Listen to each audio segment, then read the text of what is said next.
Добрый день, мои хорошие! Вы на канале Светланы Лосевой, и это канал о вязании. Сегодня я хочу вам предложить связать спицами вот такой красивый романтичный джемпер. Он у нас с кокеткой ажурной, у нас вставка такая ажурная используется. Это главная изюминка этой моделечки. У нас рукава 3/4, классическая выкройка используется, то есть рукавчик с окатом. Вот. И по низу идет очень красивая такая красивая планка. Вот. Ну, вообще обвязочка здесь используется крючком, девочки, такими зубчиками обвязывается. И, как я уже повторяюсь, вот у нас такая красивая ажурная вставочка здесь присутствует. Это лицевая гладь в основном вяжется, рукава ажурные только и ажурная вставка. И именно этот образ очень приятный, очень красивый, очень романтичный. Такой, знаете, прекрасная классика. Дорогие рукодельницы, я очень рада, что вы зашли на мой канал. Если вы впервые на моем канале, пожалуйста, не забудьте подписаться. На моем канале много интересных мастер-классов по вязанию спицами и крючком. И их будет еще больше. Вы будете узнавать о новинках моего канала сразу же. Не забудьте поставить лайк под видео. Это поднятый вверх пальчик. Ваши лайки повышают рейтинг видео. И это не пустые слова. И к тому же, так видео попадает в вашу папочку понравившихся, и вы никогда его больше не потеряете. В нашем мастер-классе сегодня мы будем с вами вязать образец, то есть у нас будет схема разработана, у нас будет подробное изложение процесса вязания, то есть я хочу вам рассказать, показать выкройку, показать дизайнерские моменты, которые дизайнер заложил в схемы. Вот, то есть мы обсудим этот процесс и, в общем-то, свяжем образец, определим плотность. У нас будет конкретная пряжа использоваться, и я на примере расскажу, как сделать расчет. Отдельный мастер-класс я выпустил про расчет вязаного изделия. Там очень подробно, доступным языком я излагаю, как составить индивидуальное описание для своих мерок. Поэтому всем, кому интересно такое видео, посмотрите, под видео будет ссылка. Сейчас мы с вами приступаем к выбору пряжи. Для вязания этого красивого джемпера я предлагаю пряжу Alize Lana Cotton. Это очень хорошего качества пряжи, 50 грамм, 160 метров. Мы используем спицы 3,5. И состав этой пряжи: 26% шерсть, 26% хлопок и оставшийся акрил. Ниточка хорошей скруточки, вот так выглядит турецкая пряжа хорошего качества. На такой джемпер вам понадобится, девочки, в зависимости, конечно, от размера, от 400 грамм и выше. То есть на маленький размер, я думаю, что 400 грамм при такой длине ниточки достаточно будет. Так. Ну и так выглядит наш ажурный образец, который будет у нас по рукавчику и на кокеточке. Будет такой узорчик использоваться. Еще по низу можно изделие его пустить. Вот. Ну а в основном вяжется лицевой гладью. Это у нас узор используется как украшение. Схема узора выглядит вот таким образом. Очень простая схемочка. 14 петель у нас раппорт узора и 8 рядов высота раппорта. Схема с условными значениями, я бы так сказала, общепринятыми. Вот, давайте я вам сейчас еще раз напомню. Пустая клеточка — это лицевая петля, девочки. Горизонтальная черточка — это изнаночная петля. Вот такой значок — это 3 вместе лицевой с выделением центральной петли. Ну и накид у нас обозначается кружочком традиционно. Все, больше здесь никаких других условных обозначений нет. Ну, что касается выкройки. Выкройка у нас, девочки, простая. Как я сказала, классика. Окат-рукавчик у нас, пройма.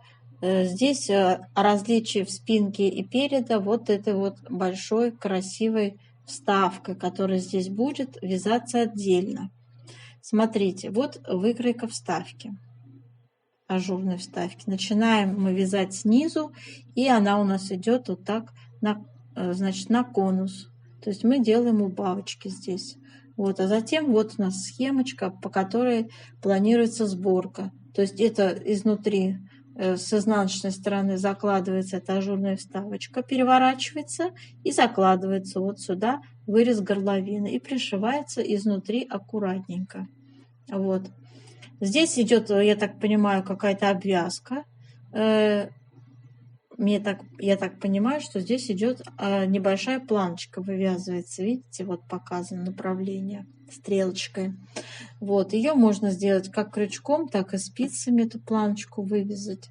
Ну, в общем, здесь на ваше усмотрение. Вот у нас, я так понимаю, что это крючком вязалась планочка, обычными столбиками. Видите, вот эта схемочка, это как раз про то, о чем я сейчас вам говорю. Вот здесь в углу нашего выреза мы будем делать обвязку крючком 3 ряда столбиками без накида. И вот здесь в самом углу вяжется 3 столбика вместе, чтобы сформировать вот этот вот V-образный вырез. Вот. Также у нас идет обвязка с пиками по низу изделия. Также она у нас идет, вы видели на модельчике, по рукавчикам, да, то есть вот эта обвязка используется. Еще раз повторю, 3 ряда столбиков без накида, и в последнем ряду вот эти пики вывязываются в каждом 3-м столбике. То есть 2 столбика связали в 3-м пика, опять 2 столбика связали в 3-м пиком. Между получается, 2-м и 3-м пика вяжется. Ну вот эта схема.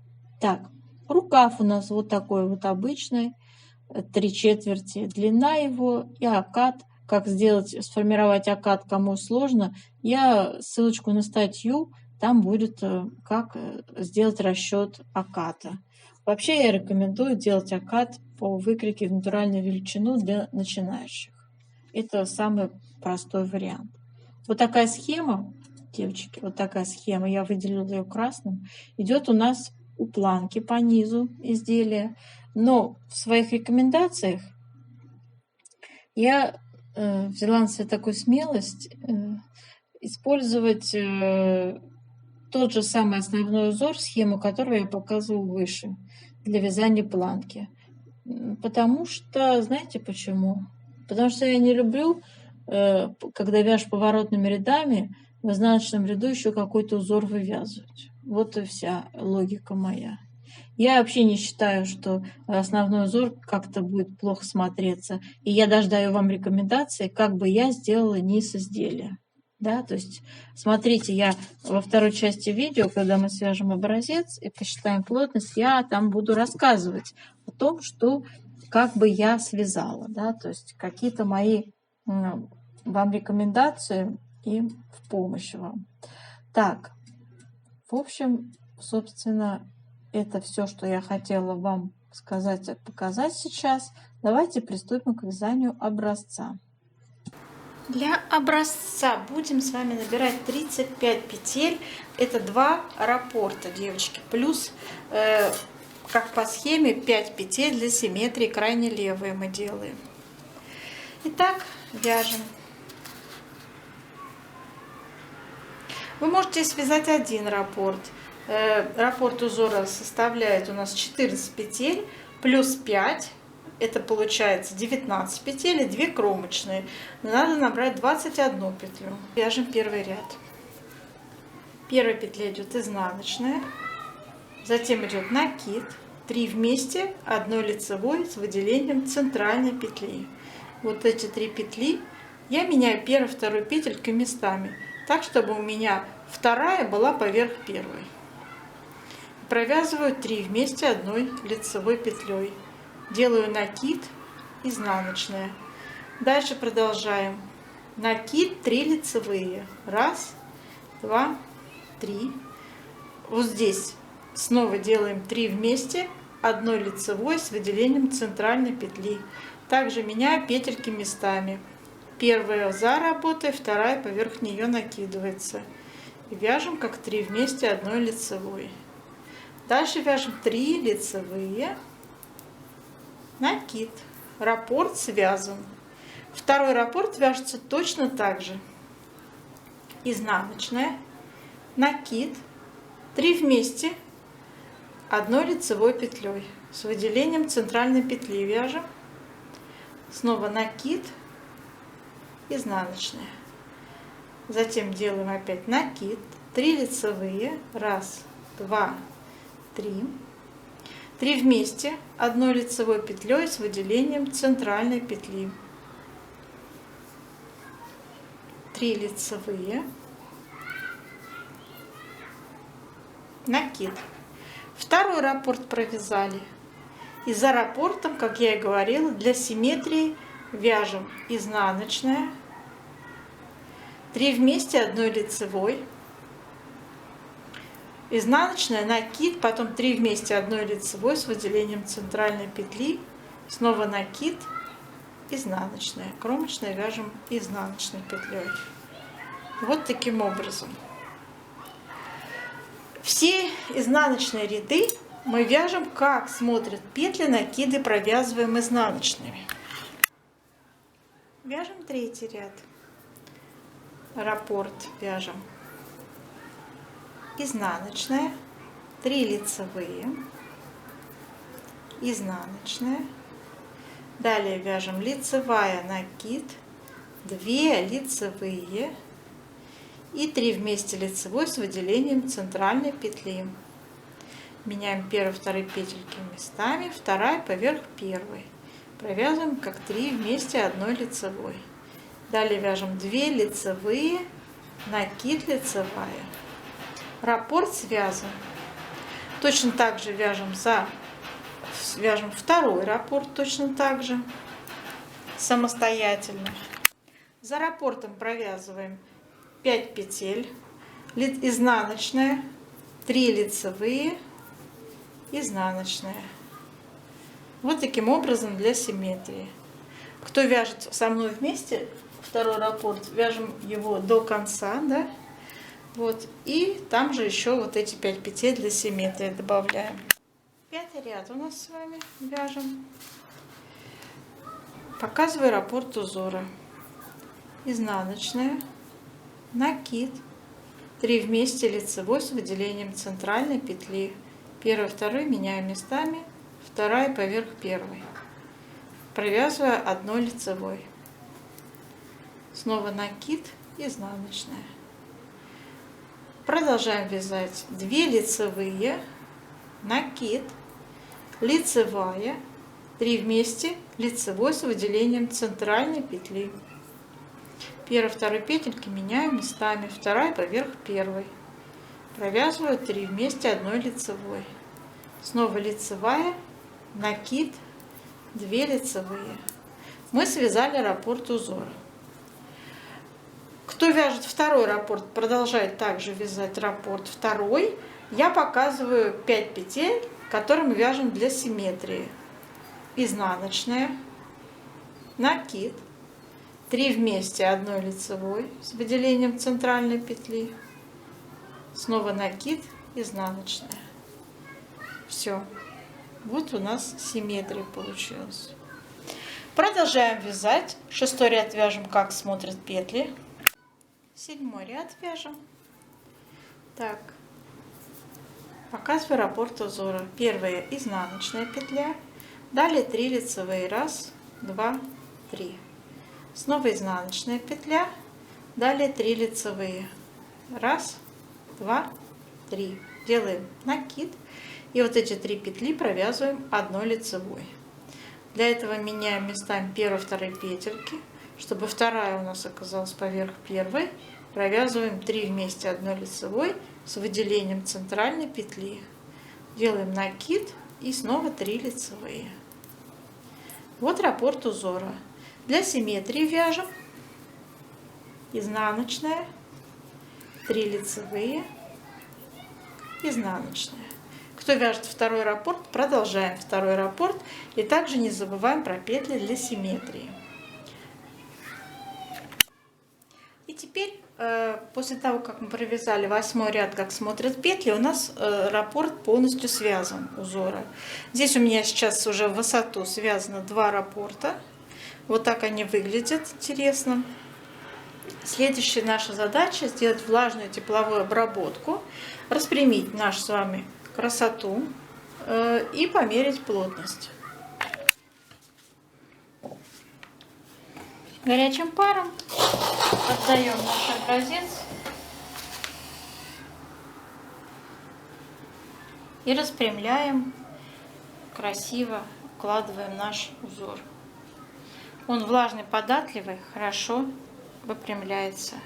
Оставляем его таким образом сохнуть. Так, измеряем с вами ширину образца. У меня вот 18 сантиметров составляет ширина образца. Мы набирали 35 петель. 35 мы поделим на 18 сантиметров. Мы получим с вами цифру 1,9.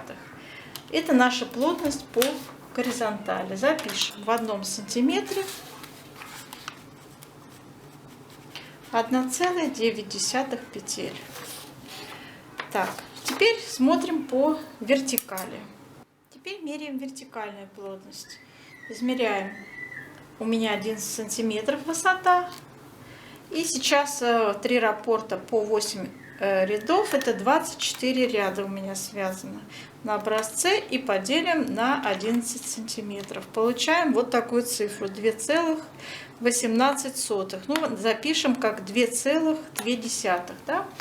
Чтобы было более понятно. В 1 сантиметре запишем 2,2 ряда. Это важные цифры, которые мы будем использовать в расчете. Вот такая выкройка у нас, девочки, с вами будет от дизайнера.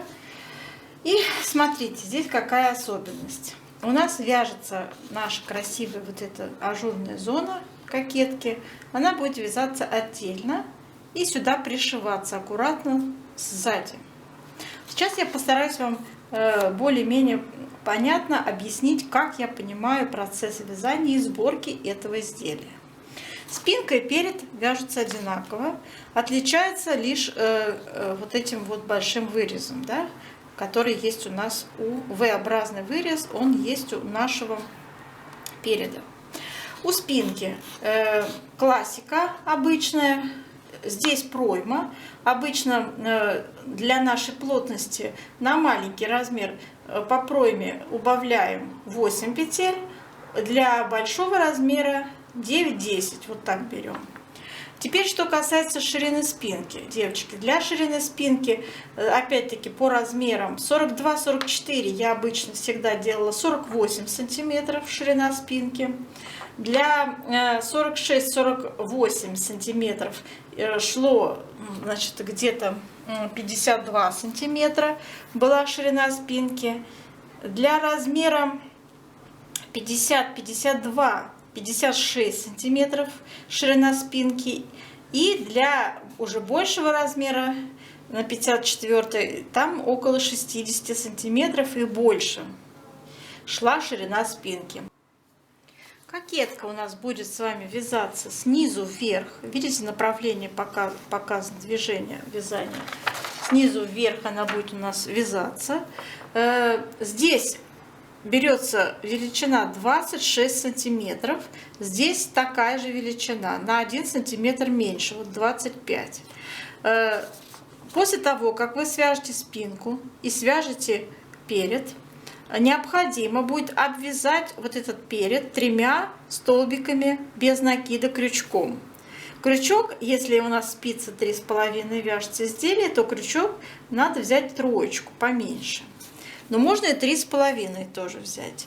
Вот, обвяжите 3 ряда крючком И вот эту нашу ажурную, связанную отдельно вкладочку сзади с изнаночной стороны прикладываете и аккуратненько пришиваете. Вот показано, как здесь, видите, шовчик делается.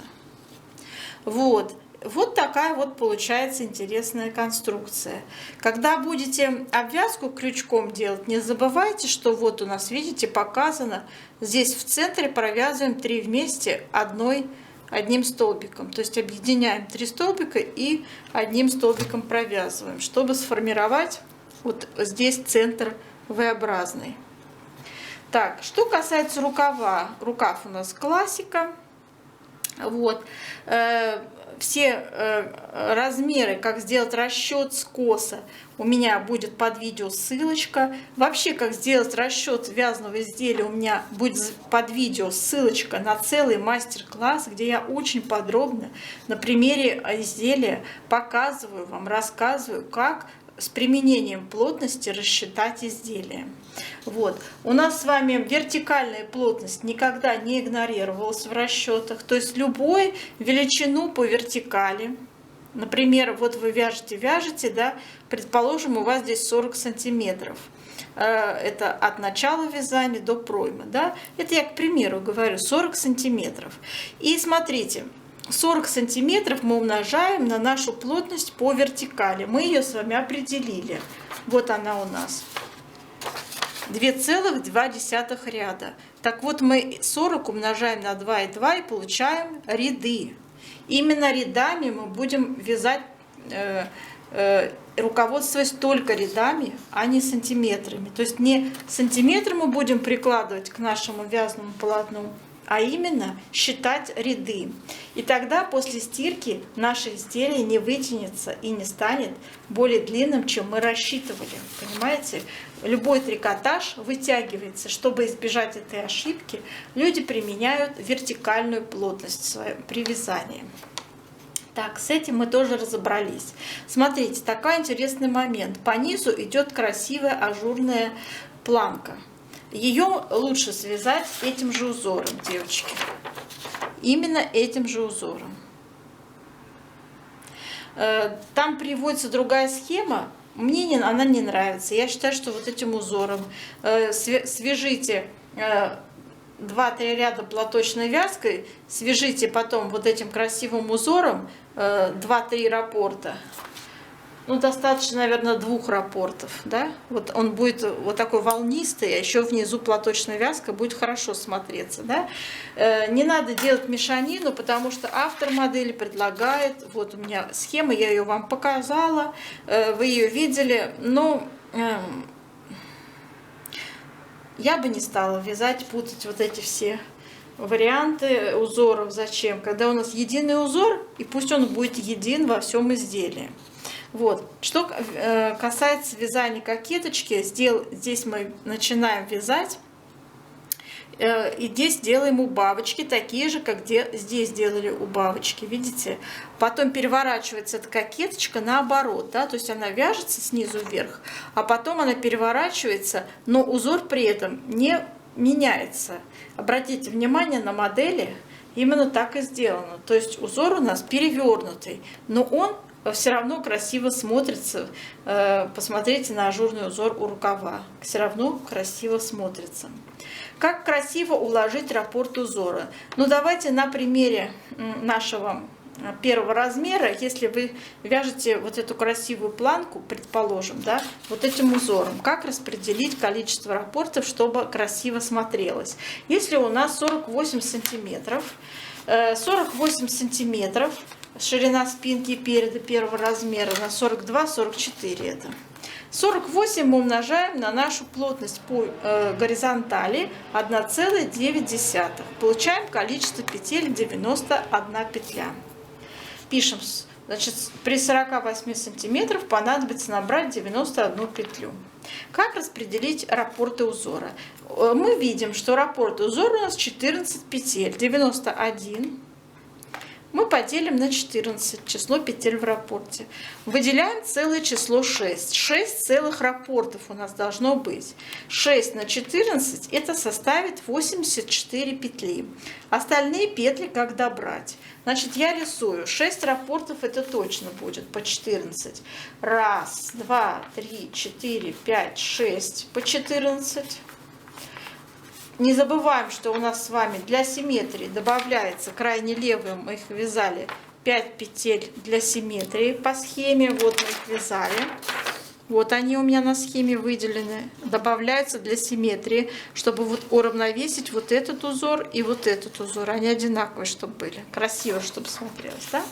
Вот. И кромочные, соответственно, одна кромочная справа, одна кромочная слева. А теперь посчитаем. 84 плюс 5 для симметрии плюс 2 кромочные. Вот наша искомая 91 петля. Понятно? На другие размеры также, девочки, руководствуйтесь такими же расчетами, подгоняйте. Не стесняйтесь прибавлять изнаночную гладь или лицевую, если не входите в число, полное число раппортов, понимаете? То есть, если надо расширить полотно, незаметно можно всегда прибавить 2-3 петли справа и слева симметрично, лицевые либо изнаночные, понимаете мою мысль? Я часто так делаю. Так, ну что еще по поводу рукава? Скос вы посмотрите в описании, у меня там есть ссылочка, да, и будет подробно рассказано, как скос рукава считается, как рассчитать теоретический окат, или мы вяжем по выкройке в натуральную величину. Вот, в общем, все у вас теперь есть для того, чтобы связать эту красоту. Я надеюсь, что у вас все получится. Я желаю вам удачи. До новых встреч!